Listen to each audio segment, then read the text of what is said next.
le docteur Malonga. Il est ici avec nous, Ferrol Malonga. Bonjour docteur. Bonjour. En tout cas, il est aujourd'hui avec nous pour répondre à toutes vos questions en ce qui concerne les problèmes de diabète. Mais ici est de signaler aussi que la journée mondiale contre le diabète a été célébrée il y a quelques jours. Et il y a eu plusieurs activités autour de ça. Et le docteur, je suis sûr qu'il n'avait pas été épargné. Ensemble avec lui, nous allons voir comment parler aussi de cette journée. De l'autre côté de la réalisation, on va nous proposer un élément, un reportage qui avait été réalisé par ma collègue Corinne Kwayewe, qui était à l'hôpital de Luandjili. Et elle avait réalisé un reportage que je veux sans doute vous proposer de suivre d'ici là, dès qu'on me fera signe de l'autre côté de la réalisation, si tout est prêt. Car cela, voilà, c'est prêt de l'autre côté. Voilà, merci beaucoup. Donc, je vais vous proposer de suivre cet élément sur la journée mondiale du diabète. Et après quoi, nous allons revenir pour avoir plus d'informations sur ce qu'est cette pathologie avec notre invité, le docteur, j'ai cité, Ferrol Malonga. Suivons cet élément. Il a été question pour ces experts en la matière de sensibiliser les agents de santé, la population de Pointe-Noire et ses environs sur la problématique du diabète. Au Congo, la prévalence du diabète est d'environ 7%. La campagne de cette année 2023 met l'accent sur l'importance de connaître son risque de développer un diabète de type 2 afin de prévenir ou retarder la condition. Elle se concentre également sur les complications du diabète et sur l'importance d'avoir accès à des informations et aux soins de santé appropriés. 8 exposés au total ont élucidé l'assistance sur les aspects épidémiologiques, diagnostiques et thérapeutiques du diabète et ses complications. Ceci dans l'optique de les orienter sur les moyens de prévention et de préciser les centres de prise en charge des malades souffrant de cette pathologie. Le but, c'est d'informer les gens qui ne sont pas diabétiques, à savoir, si je ne le suis pas aujourd'hui, je peux l'être demain. Alors, je prends mes précautions en ayant une activité physique régulière, en ayant une alimentation saine. Et il y a des études scientifiques qui ont démontré que ces mesures permettent de réduire l'apparition du diabète. Maintenant, pour celui qui est déjà diabétique, en prenant son traitement quotidien, en ayant une prise en charge régulière, ainsi de suite, ça permet de retarder, sinon d'empêcher la survenue des complications. Au regard des indicateurs de risque de ce tueur silencieux, concourt plus d'un citoyen, ces communications de haute importance pour la communauté du diabète projette le 18 novembre prochain une vaste opération de dépistage gratuit en vue d'auréoler cette matinée scientifique réalisée à l'hôpital général de Luandjili. Voilà, merci beaucoup. Réalisation, vous avez suivi ce reportage qui a été réalisé par Corinne Kwayewe de la rédaction de Télé Congo Pointe-Noire. Docteur, ce jour, on vous a vu en image, vous étiez là et vous étiez sans doute au centre de l'attention, puisque je dois rappeler pour nos téléspectateurs que le docteur Ferrol Malonga est chef de service des maladies endocriniennes à l'hôpital général de Luandjili. Qu'en était-il de la journée d'abord mondiale contre le diabète, docteur? Oui, c'était une journée très chargée parce qu'on a eu animé beaucoup des activités. Et l'activité du 14 était vraiment centrée sur... c'était une journée scientifique. Donc vous avez vu, il y a eu plusieurs communications. Le but était de sensibiliser autant le personnel médical, le personnel paramédical, mais aussi les patients. Donc c'était vraiment une activité assez dense. On a eu une diététicienne qui a parlé, on a parlé du sport, on a parlé du diabète lui-même, on a parlé de la prise en charge du diabète, mais aussi la prise en charge des complications liées au diabète. Prise en charge des complications liées au diabète. Alors, aujourd'hui, par rapport à cette journée, l'importance, quelle est l'importance qu'on peut accorder à cette journée? Vous étiez beaucoup pris, c'est vrai, mais aujourd'hui, le monde célèbre cette journée-là. C'est quoi l'importance réelle pour cette journée? Alors, la journée mondiale du diabète est célébrée depuis 1991. C'est que le diabète est une maladie quand même actuellement qui agit sous forme d'une pandémie, parce que le nombre de diabétiques devient tellement important. Alors il fallait mettre en place des campagnes de sensibilisation. Donc il y a plusieurs campagnes de sensibilisation, mais la journée mondiale du diabète, c'est la plus grande campagne de sensibilisation qui se fait dans le monde entier. Et cette journée a été reconnue en 2006 par les Nations Unies. Donc aujourd'hui, c'est une journée internationale reconnue par les Nations Unies. Mais bien entendu, il faut rappeler qu'au départ, c'était la Fédération internationale du diabète, qui est donc une fédération, un regroupement des ensembles des associations du diabète. Effectivement, c'était donc les premiers pionniers à célébrer cette journée de sensibilisation. D'accord, docteur. Alors, aujourd'hui, c'est vrai, tel que vous le dites, le diabète agit sous forme de pandémie aujourd'hui, parce que le taux de personnes aujourd'hui atteintes de cette maladie ne fait qu'augmenter. Vous êtes au niveau de l'hôpital de Luandjili. Quand vous observez, comment est-ce que se passe, enfin, l'observation que vous faites de la fréquence des gens qui côtoient vos services et qui sans doute parfois ignorent ou le savent, qui portent cette maladie du diabète. Alors, ce qu'il faut remarquer, c'est que l'hôpital de Luandjili est un grand centre. Ça, on ne va pas le dire, on ne va pas le répéter. Donc, avec un service de diabétologie qui aujourd'hui est à ses 8 ans d'existence. Donc, alors ce qu'on remarque par contre, c'est le rajeunissement quand même de la population. Au départ, les patients diabétiques étaient, je vais dire, des sujets d'un certain âge, 35 ans, 40 ans, mais de plus en plus, en tout cas, le diabète survient chez des plus jeunes. Donc, on reçoit des patients diabétiques qui ont, de type 2 bien entendu, qui ont 20 ans, 25 ans, moins de 30 ans. Et ça, vraiment, c'est un constat un peu amer que nous avons, en fait, au niveau de notre activité. Voilà.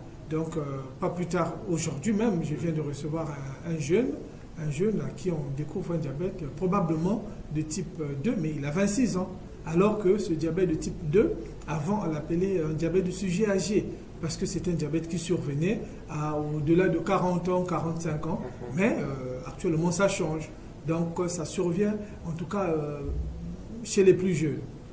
Et donc, d'où l'intérêt aujourd'hui de sensibiliser tout le monde. Donc, les plus jeunes ne sont plus épargnés par le diabète. Voilà.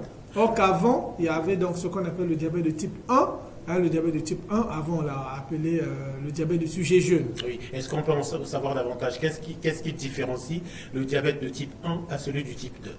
Alors, la différence entre les deux, c'est d'abord l'âge de survenue.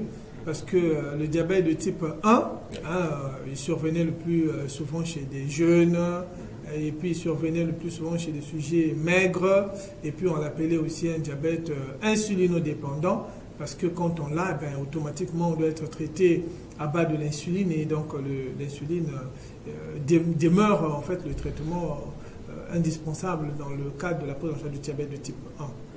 Mais avec le temps, comme je l'ai dit tout à l'heure, on se rend compte que le diabète qu'on appelait du sujet âgé, donc le type 2, il survient aussi chez les plus jeunes.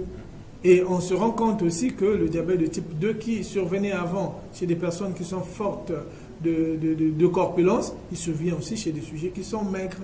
Et à terme, même un patient qui a le diabète de type 2, qui au départ peut être traité à base des comprimés, mais avec le temps, finalement, les comprimés ne tiennent plus. Et donc, ce patient qui avait un diabète, entre guillemets, non insulinodépendant, avec le temps, son diabète aussi devient insulinodépendant. Donc, voilà un peu les différences. En plus, pour finir simplement, c'est que le diabète de type 1, c'est un diabète qui est lié à une destruction de la plus grande partie des cellules du pancréas, qui fait que la personne a un pancréas qui ne fabrique quasiment plus d'insuline. Alors que dans le type 2, le pancréas fabrique quand même de l'insuline en quantité relativement suffisante, sauf qu'il y a un problème d'abord lié, oui, de fabrication d'insuline, mais aussi un problème d'insulinorésistance. Ça veut dire que le peu d'insuline qui est fabriqué ne peut pas agir. Donc ce mécanisme est appelé l'insulinorésistance. Et cette insulinorésistance est favorisée par la sédentarité, ça veut dire le manque d'activité physique, est favorisé par l'obésité ou encore le surpoids, le fait de prendre, est favorisé aussi par certains comportements, habitudes alimentaires et tout ça. Alors, docteur, nous allons parler du diabète tel que nous avons commencé, mais il va falloir peut-être qu'on essaie de scinder cela.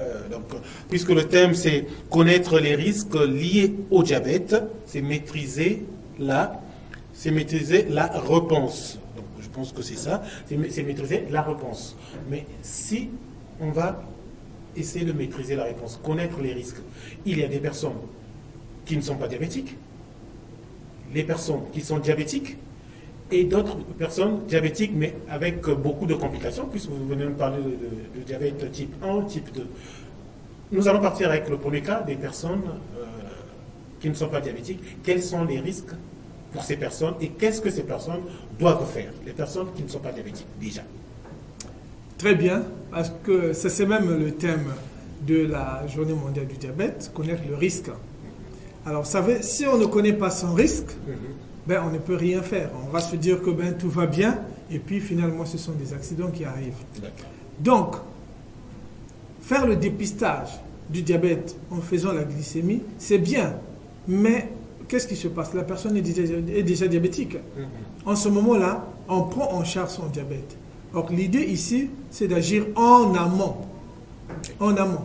Avant la survenue du diabète. Ainsi que chacun soit, c'est comme une invite qu'on fait à tout le monde de se faire dépister pour connaître son état, si on est déjà diabétique ou on ne l'est pas encore. Alors oui, mais se faire dépister, c'est parfois un peu plus loin déjà. En fait, aujourd'hui, nous avons un questionnaire qui nous permet finalement de savoir quel est notre risque de développer le diabète dans les 10 ans à venir. Et donc, dans ce questionnaire, il y a 8 paramètres qui rentrent en ligne de compte. Le premier paramètre ici, c'est de savoir déjà si, d'abord, son âge. En fait, on se dit, concernant le diabète de type 2, qu'il survient à un certain âge. Donc, comme j'ai dit tout à l'heure, généralement, c'était un peu au-delà de 45 ans. C'est-à-dire qu'à 45 ans, 40 ans, le risque est beaucoup plus important. Mais je dis tout à l'heure que ça change un peu parce que même les jeunes ont un risque beaucoup plus important. Ont un risque important. Voilà. Donc, il y a l'âge, au-delà de 45 ans. Nous avons aussi l'indice de masse corporelle. C'est-à-dire que quand on prend le rapport entre votre poids, divisé donc par votre taille au carré, et quand vous êtes en surpoids, les médecins peuvent, les personnels médicaux peuvent calculer, et même soi-même on peut calculer. On prend son poids, on connaît sa taille, on divise son poids par sa taille, et le résultat là, on le divise encore sur la taille, et puis on a un résultat. Quand on a une valeur qui est à 25 kg par mètre carré, ça veut dire qu'on est en surpoids. En tout cas, si on n'a pas encore atteint 30, on est en surpoids, mais à partir de 30 et au-delà, c'est l'obésité. Donc, rien que être à 26, à 27, déjà augmente le risque de développer le diabète dans les 20 ans. Autre chose encore, c'est l'activité physique. Donc, une personne qui a une activité physique régulière, au moins de 30 minutes tous les jours, cette personne-là est bien, enfin, court moins de risques. Mais celui qui ne le fait pas, une personne donc sédentaire, court aussi plus de risques. Quel autre élément de risque? C'est le tour de taille. Donc on prend 1 mètre ruban comme on fait chez les couturiers. Alors ils prennent en ce moment-là la circonférence en passant au niveau de la circonférence abdominale, donc le tour de taille, en passant au niveau donc de l'ombilic. Et quand on est au-delà de 88 chez la femme, là vraiment on court un risque. Et quand on est au-delà de 94 chez l'homme, on court un risque. Et plus ça augmente, plus le risque devient important. Voilà. Quand on est, par exemple, hypertendu, on a déjà souffert de l'hypertension, bien qu'on est sous traitement antihypertenseur, on court un risque. Quand on a développé chez une femme, par exemple, un diabète gestationnel quelque part au cours de sa vie, un diabète de grossesse, là encore, ça augmente le risque. Donc voilà qu'il y a donc, tous ces paramètres et à chaque item, il y a des points qui sont attribués. À la fin, on peut donc calculer ce qu'on appelle le nombre de points que vous avez. Et donc une personne qui a, par exemple, déjà 20 points, c'est une personne qui court un risque sévère. C'est-à-dire que même si on fait la glycémie, si la glycémie est normale, mais cette personne est potentiellement diabétique. Mais après, ce test ne va pas remplacer la glycémie. Mais ça prévient déjà que tu as 20, en tout cas tu dors presque avec le diabète. Et qu'est-ce qu'il faut faire en ce moment-là? Je connais mon risque. Il est très élevé et je peux développer le diabète d'un moment à l'autre. Et si on me fait la glycémie est normale, je dis Dieu merci. Mais en tout cas, il est là juste à côté. En ce moment-là, avant que la glycémie ne monte, on peut prendre des dispositions. Alors, en ce moment-là, ce que vous expliquez, est-ce que c'est réalisé par tous les médecins ou vous, au niveau de l'hôpital de Louandjili, vous le faites? Bien sûr, nous le faisons et le jour de la sensibilisation, nous avons insisté sur ça pour que l'information passe, pas seulement les médecins, les infirmiers, tout personnel paramédical devrait le faire. Alors, chers téléspectateurs, eh bien, vous allez comprendre qu'il y a certaines questions que je suis en train de poser, que vous m'avez envoyées ou que vous m'avez dites en m'appelant. Donc, je pose vos questions auprès du médecin qui est là en face de moi. Cela n'empêche que si vous êtes en train de nous suivre et que vous voulez aussi poser une question, soit en appelant ou en envoyant un message. Le premier numéro, c'est aussi un numéro WhatsApp. Donc, vous faites un message ou vous appelez pour poser votre question. Sinon, que vous envoyez la question, eh bien, moi, je vais me charger de la poser auprès du médecin. Alors, docteur, ça c'est le premier aspect que nous avons parlé. Mais il arrive aujourd'hui, par exemple, l'une des questions qui m'a été envoyée, pour les parents qui ont tendance à observer les enfants. Parce que ça, c'est la personne qui m'a appelé, il a observé quelque chose auprès d'un voisin, qui a des enfants qui, lui, constate qu'ils sont un peu en surpoids. Mais les parents se disent, bon, peut-être parce qu'ils ont l'habitude de manger de temps en temps leur goûter et autres, mais les enfants sont en surpoids. Lui, il pense que ce n'est pas normal que les enfants aussi jeunes soient en surpoids. Pensez-vous qu'à partir de l'âge, puisqu'il a même parlé de l'âge entre 8 et 12 ans, pour ces enfants-là, que lui, il trouvait qu'ils étaient vraiment en surpoids. Alors, pour ces parents-là, qu'est-ce qu'on peut dire et quelles sont les dispositions à prendre pour les cas déjà où l'on sait, bon, peut-être qu'on n'est pas encore diabétique. Oui, mais le test dont j'ai parlé, ça inclut l'âge. Ça veut dire que si on fait le test à l'enfant, peut-être que par rapport à son âge, on va dire, bon, l'enfant a moins de 45 ans, mais l'âge, donc, ça donnera 0 point. Mais les autres facteurs, comme le surpoids, donneront 1 point à l'enfant. Les autres facteurs, comme, ça je n'ai pas cité, le fait de consommer les fruits et les légumes. Si l'enfant ne consomme pas les fruits et les légumes, ça lui attribue 1 point. Si l'enfant n'a pas d'activité physique, ça lui attribue 1 point. Donc à cet enfant, bien sûr, on va aussi calculer jusqu'à ce qu'on aura le nombre de points. Si cet enfant a des antécédents familiaux du diabète, ça veut dire que d'abord au premier degré et au deuxième degré. Donc au premier degré, ce sont père, mère, frère. Et au deuxième degré, ce sont les grands-parents. Et donc, si cet enfant a des antécédents au premier degré, ça lui attribue 1 point. Enfin, des points. Voilà. Si c'est au deuxième degré, ça lui attribue aussi des points. Et à la fin, on calcule le nombre pour avoir le score. À partir de ce score, on peut savoir le risque que court cet enfant de développer un diabète. Et le risque n'est pas nul. Non, il n'est pas nul. Et donc, cet enfant, bien entendu, devra être pris en charge parce que il totalise, par exemple, 14 points, il totalise 15 points, il totalise 20 points. Le risque est là, il faut prendre en charge. Et donc, l'idéal, si j'ai bien compris, l'idéal serait de se rapprocher. C'est plus sûr de se rapprocher des services, bien sûr des que services oui, médicaux pour essayer de faire ces tests-là et comprendre l'état de santé, surtout, non seulement pour soi-même, mais aussi surtout pour les enfants. C'est le message, évidemment, que nous avons voulu transmettre, en fait, parce que le but, c'est connaître son risque, bien connaître le risque lié au diabète. Donc, on n'attend pas de devenir diabétique. Non. On n'attend pas d'aller faire un contrôle de glycémie, non. Connaître son risque pour maîtriser la réponse. Ainsi, si je sais que j'ai totalisé 20 points, mais j'ai un risque important, donc je n'attends pas de devenir diabétique, en ce moment-là, je peux maîtriser la réponse et bien entendu, je parlerai de la réponse, en fait, au moment voulu. D'accord. Alors, chers téléspectateurs, vous qui nous suivez, et aussi pour ceux qui nous suivent de partout, puisque je tiens à signaler, merci beaucoup à Sidney Maungu. Je crois que vous nous suivez depuis la France, Sidney Maungu. Je suis sûr que vous trouvez et vous avez trouvé réponse à certaines de vos préoccupations, je suppose. Alors, docteur, en parlant de ces enfants, donc, quelle est la place des goûters dans la vie des enfants actuellement? Voilà. Oui, mais... La question qui a été posée. Et ça on a remarqué, c'est peut-être pour symboliser une certaine classe sociale, peut-être, la plupart du temps, les enfants sont soumis à un rythme, à un régime où c'est les goûters tous les matins. Quand on voit ça, c'est un jus, c'est des biscuits, c'est... un certain nombre de choses, et ça, on le voit tous les jours chez certains enfants, qu'ils consomment ou non les goûters des enfants et les goûters des enfants. Quels sont les risques, surtout à travers ça, docteur?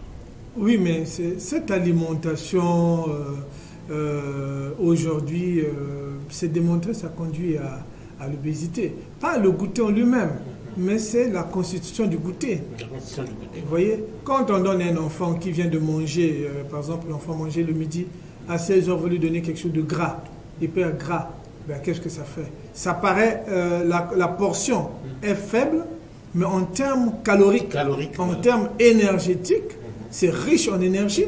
La conséquence, c'est quoi? La conséquence, c'est la prise du poids. Et c'est ce qui justifie aujourd'hui le recul un peu de l'âge du début du diabète. Parce que notre alimentation a changé. Et cette alimentation a changé parce que, bon, nous avons un peu copié l'Occident.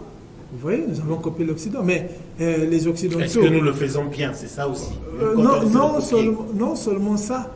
Non seulement ça, mais ceux qui ont commencé à le faire, aujourd'hui, ils font marche en arrière. Ils font marche en arrière. Mais nous avions copié, et non seulement qu'ils font marche en arrière, il faut retenir que en Occident, aujourd'hui, les gens ils luttent quand même sur l'activité physique. Les programmes d'activité physique, ainsi de suite, à l'école, sont quand même assez intenses. Il y a des salles de sport, il y a tout, enfin, pas il y a tout, mais bon, il y a vraiment l'essentiel pour qu'une personne s'engage à faire le sport. Oui. Mais nous, chez nous, qu'est-ce qu'on a fait aujourd'hui? Et souvent, surtout avec nos enfants, c'est rare de les voir pratiquer le sport, mais nous sommes là à leur donner des... Je me souviens, nous, quand on était enfants, les parcelles n'étaient pas clôturées, donc on quittait chez vous jusque chez le voisin, là-bas, vous courez.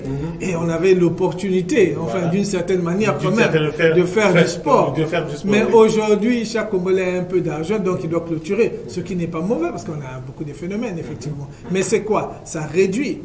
Vous voyez, ça réduit l'opportunité que nous avions avant de faire le sport. Oui. Les terrains de sport aujourd'hui sont devenus des parcelles. Donc, les gens n'ont pas l'opportunité de faire le sport. Vous achetez un vélo à un enfant, il n'a pas un endroit où... donc c'est compliqué. Donc c'est tout ça. Ainsi, donc, les parents aujourd'hui doivent, même dans le choix des jouets, privilégier les jouets qui mettent les enfants en mouvement. Voilà, c'est ça. Voilà. Mais on ne va pas acheter, par exemple, bon, c'est pas mauvais, je ne dis pas qu'on ne doit pas acheter, mais un enfant qui a un jeu vidéo, c'est pas mal, mais après on met un réfrigérateur dans la chambre pour faciliter la tâche, et après on remplit le réfrigérateur des jus, et puis on met des gâteaux par-ci par-là, au fini c'est une prise de poids. Et cette prise de poids va exposer l'enfant à devenir diabétique.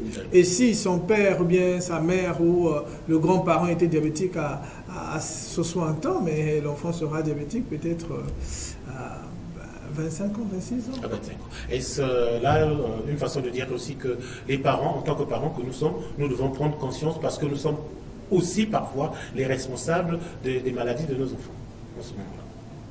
Alors, bien sûr que oui. Ça ne se discute pas. Bien sûr que nous contribuons. Parce que vous savez, l'alimentation, les habitudes, on les prend parfois dans le milieu familial. Si depuis chez les parents, on ne mange pas les légumes, ainsi de suite, tout ça, on s'habitue comme ça. Et même quand on sera plus grand, on fera pareil. Donc, et généralement, juste en passant, moi je le rencontre, Les parents diabétiques, qu'est-ce qu'ils disent souvent? Enfin, les parents diabétiques, qu'est-ce qu'ils font? Ah oui, comme papa est diabétique, donc on met une place spéciale pour papa. Et puis les enfants, quand vous n'êtes pas diabétique, donc vous pouvez tout manger. Vous voyez? Or, en réalité, c'est une déformation que nous avons. C'est-à-dire que le régime du diabétique aurait été le régime de tout le monde, en fait. Donc, des enfants qui ont un parent diabétique, ils courent le risque de devenir diabétiques. Leur risque est plus important, d'autant plus que c'est leur papa ou bien que c'est leur maman. Vous voyez? Donc, c'est au premier degré. Donc, c'est un certain risque. Alors, pour ces enfants, ils devraient normalement manger comme leur père. Voilà. Pourquoi ils vont manger comme ça? Ben, eux, pas parce qu'ils sont diabétiques, mais c'est pour prévenir le diabète. Après, bon, ce sont des enfants. On peut toutefois tolérer un petit verre de jus, ça peut aller, parce qu'ils ne sont pas diabétiques en passant. Mais on ne va pas faire voilà, du jus, la nourriture de papa, ainsi de suite, tout ça. Non, non, ils doivent manger pareil. Alors, docteur, il y a une question. Est-ce que le diabète est une maladie génétique ou qui se transmet par le sang? C'est-à-dire que ça, je n'ai pas trop bien compris.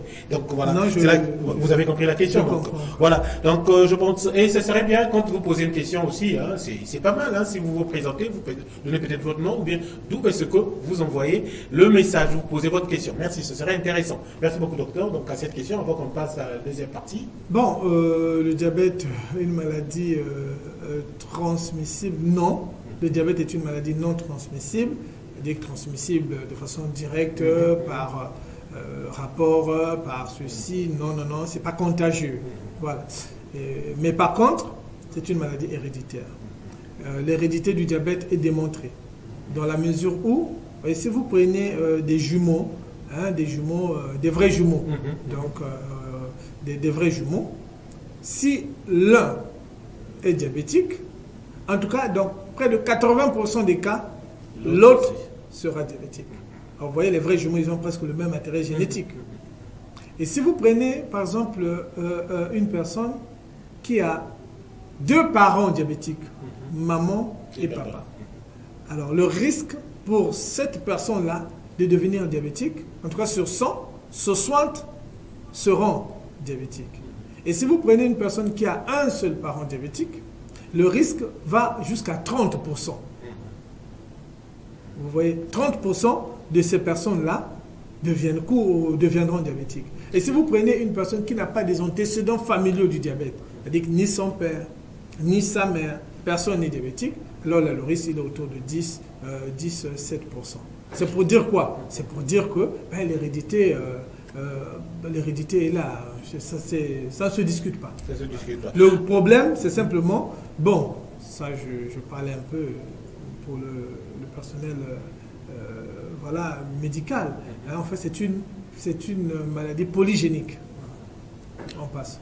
D'accord. Alors, docteur, il y a certaines questions, mais je pense que ça sera dans la phase de la deuxième partie. Donc, cette deuxième partie, nous amorçons maintenant. Nous avons parlé des personnes, les risques pour les personnes qui ne sont pas diabétiques et pour les personnes qui sont diabétiques. Quels sont les risques, docteur? Une fois diabétiques, mais qui ne présentent pas des complications. Voilà. Une fois diabétique, c'est pas une fatalité. Le diabète n'est pas une fatalité. Pour dire que bon, comme je suis diabétique, c'en est fini pour moi, je ne dois plus avoir des projets, c'est faux. Il y a des médecins qui sont des diabétiques. Il y a des personnels paramédical, des infirmiers, ainsi de suite, qui sont des diabétiques. Il y a des directeurs d'entreprises qui sont des diabétiques. Il y a des journalistes. Le diabète est partout. Il y a des ministres. Donc le diabète est partout. Donc ce n'est pas une fatalité. Et même, c'est même bien de savoir. Parce qu'on peut aujourd'hui être diabétique sans le savoir. Donc, ce n'est pas parce que je ne sais pas que je suis diabétique que la maladie ne va pas me déranger. Et on le dit que le diabète est un tueur silencieux. Voilà pourquoi il est important de connaître son état. Nous revenons encore donc sur le thème de connaître le risque. Je sais que je suis diabétique. Ok? Alors en ce moment-là, bien, il faut se prendre en charge. Parce que si vous ne vous prenez pas en charge, quels sont les risques que vous courez? Ben, ce sont les complications du diabète. c'est une maladie, vous voyez, qui va commencer à toucher certains organes. En réalité, on ne meurt pas du diabète en soi. Non, ce sont les complications du diabète. Ce sont les maladies associées au diabète qui causent plus du tort. Donc, le diabète non suivi va commencer à attaquer les yeux et au finish, voilà, attaquer les yeux et puis entraîner une rétinopathie diabétique. Le diabète non suivi va commencer à attaquer les reins et entraîner une néphropathie diabétique. Le diabète non suivi va toucher le cœur, entraîner une ischémie myocardique, une cardiomyopathie diabétique, ainsi de suite. Le diabète non suivi va toucher les nerfs, entraîner une polyneuropathie diabétique, va entraîner à terme des AVC, ainsi de suite. Le diabète non suivi va toucher le pied et entraîner, bien entendu, les troubles trophiques des pieds, des plaies, en fait, ce qu'on appelle le fameux pied diabétique. Le diabète non suivi expose aussi à des maladies bucco-dentaires. Donc, le diabète, finalement, vous voyez, c'est cette maladie-là qui est là, mais bon, qui affecte beaucoup des hormones et des organes, qui sont donc des organes nobles. D'où, donc, l'intérêt, en ce moment, de se prendre en charge. Un diabète bien suivi se complique, en tout cas, très peu. Sinon, se complique. En fait, on retarde l'avancée de la maladie. Voilà. Donc, moi, en témoignage, dans mon expérience, j'ai des patients qui sont diabétiques depuis 30 ans. En tout cas, si on vous dit ce patient a le diabète depuis 30 ans, vous n'y croirez pas. J'ai des patients diabétiques qui ont commencé leur carrière professionnelle, peut-être à l'âge de 20 ans étant diabétiques, et qui ont fait une belle carrière professionnelle, et aujourd'hui à la retraite, depuis peut-être 5-6 ans, mais en forme, aucun problème. Parce qu'ils suivaient. Ben oui.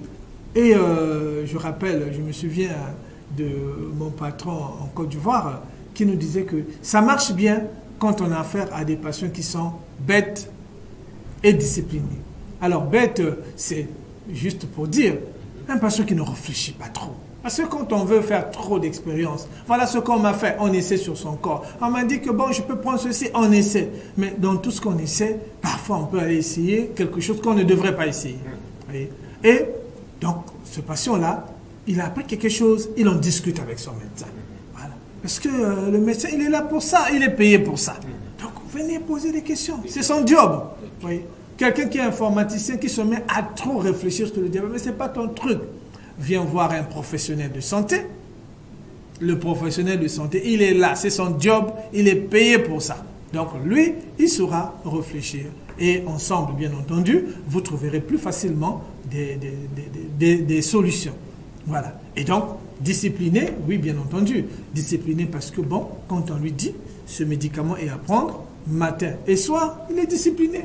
Il prend son médicament matin et soir. Il ne va pas dire, non, bon, on m'a dit matin et soir, bon, moi je vais d'abord tenter de prendre chaque matin. Non, non, non, non, ouais, bête et discipline. Après, si on lui dit aussi que, bon, le rendez-vous, c'est dans 2 semaines, 2 semaines, il vient pile.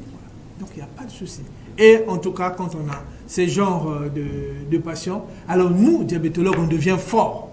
Parce que notre spécialité dépend tellement de ce que le patient fait, des conseils que vous lui donnez. Donc la discipline du patient. Voilà. Si vous êtes un bon diabétologue et que vous avez des mauvais patients, ben vous devenez un mauvais diabétologue. Parce qu'au finish, vos patients ne seront pas équilibrés. D'accord.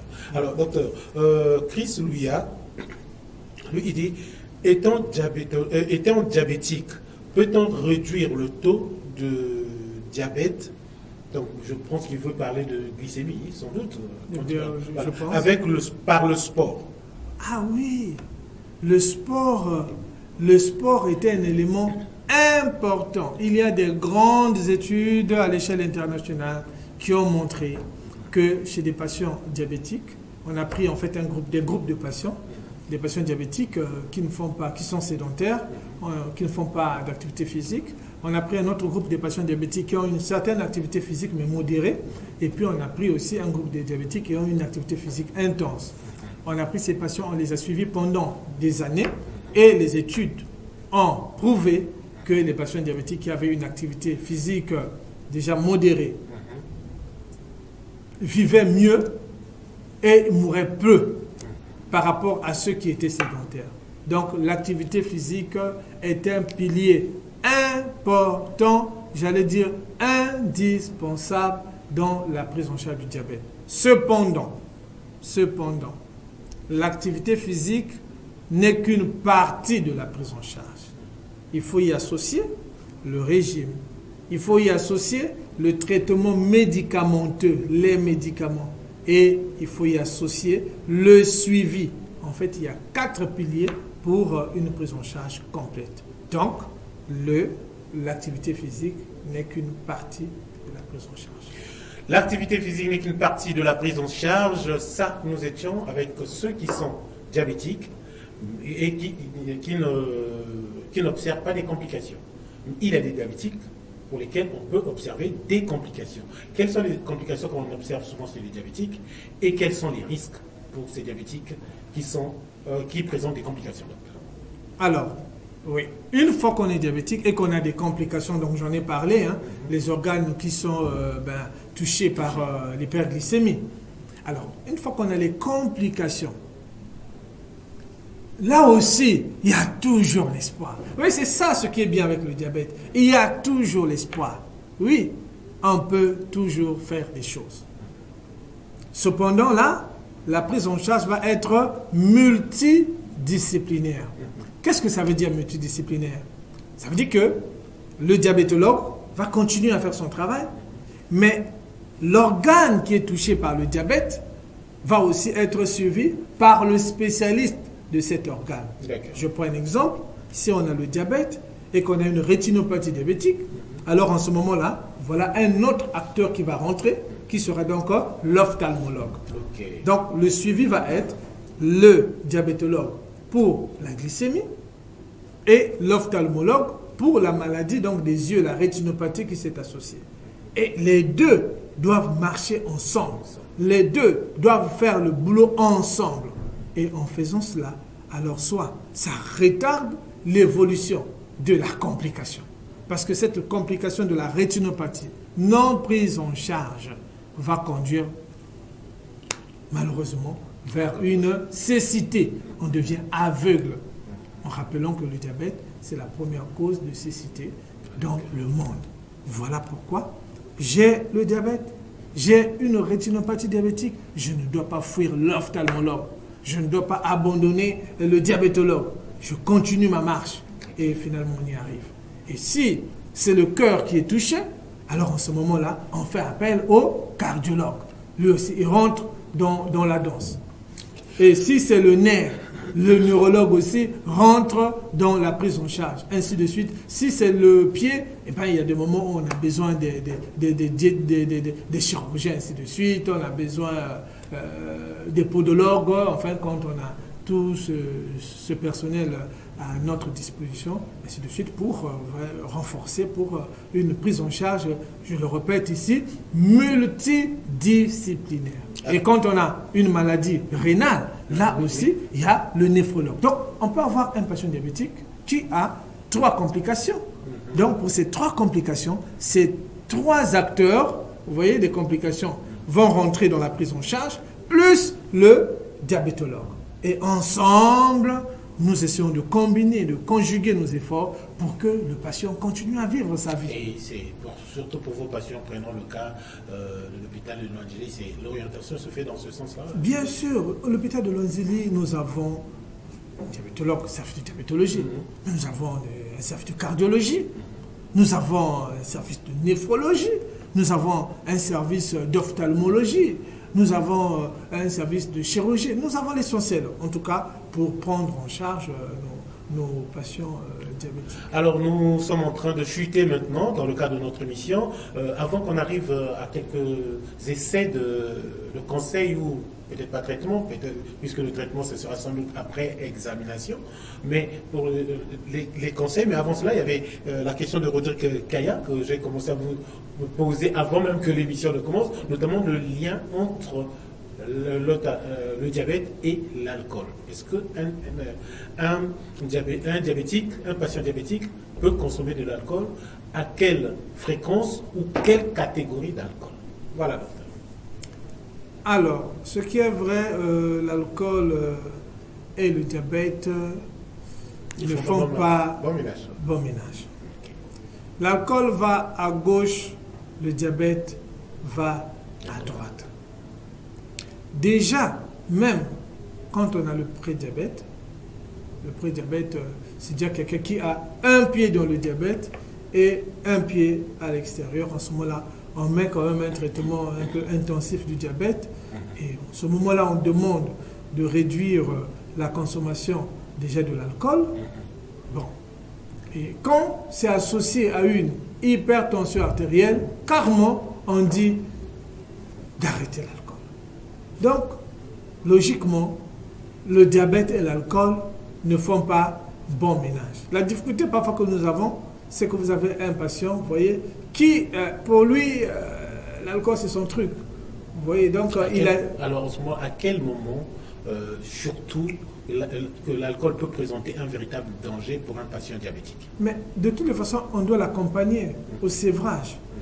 L'idéal, c'est qu'on l'accompagne.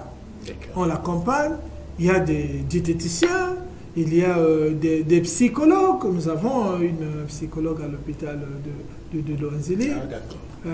Nous avons une diététicienne, nous avons 3 diététiciennes à l'hôpital de Loanzili. Et donc, on accompagne ces patients, on doit les accompagner. On doit les accompagner. Il est vrai, bon, que... vous savez, si on vous demande de prendre 3 centilitres, les seringues 3 centimètres, c'est pas facile. Non. Mais en fait, logiquement, le diabète et l'alcool ne font pas bon ménage. Voilà, chacun a sa route. Comme on dit, les deux ne font pas route ensemble. D'accord, docteur. Alors, nous sommes arrivés quasiment à la fin de notre émission, mais on voudrait savoir, le tour de ce que nous avons fait sur ces différentes catégories, quel est le conseil, l'orientation ou un message que vous pouvez passer par rapport à ça. Les traitements, ça on sait que ça dépend du type ou de la personne après examen, mais pour le reste, qu'est-ce que vous pouvez dire par rapport aussi à cette journée qui avait été liée au diabète, donc le 14 de ce mois? Si nous prenons déjà la catégorie de ceux qui ne sont pas diabétiques et donc qui courent le risque de devenir diabétiques dans les 10 ans, en tout cas, il y a des études scientifiques menées sur des grandes populations aux États-Unis, en France, partout dans le monde, qui ont prouvé que l'amélioration de l'alimentation et l'activité physique permettent de réduire, sinon de retarder la survenue du diabète. Donc ça, c'est même plus à démontrer. C'est déjà vrai. Tout ce qui reste, c'est de commencer à l'appliquer. Il y a des grandes communautés scientifiques qui recommandent au moins 150 minutes d'activité physique par semaine. En ce moment-là, on demande une activité physique d'endurance, même comme la marche, d'intensité modérée. Une activité physique d'intensité modérée, c'est même une marche vive, où on a senti quand même qu'on a un peu transpiré, ainsi de suite. Et si on peut faire totaliser 150 minutes par semaine, ok, et puis à côté de ça, on peut faire 2 fois par semaine des activités physiques un peu de musculature, pour améliorer un peu la musculature. Par exemple, pour celui qui a un problème d'obésité abdominale, quand le ventre est un peu gros, en ce moment-là, il peut faire certains exercices qui vont permettre un peu de travailler les muscles abdominaux. Okay?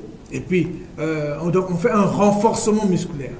Et avec tout ça, on peut s'accompagner. L'idéal, parfois, c'est d'être accompagné, d'avoir un coaching. Okay. Voilà. Et ceux qui viendront à l'hôpital de Loanzili, bien entendu, nous allons les aider. Parce que je voulais rappeler que nous avons un centre de prise en charge de diabète en construction qui est en train de se construire avec avec l'apport vraiment une contribution, je vais dire, quasi totale du Lions Club International.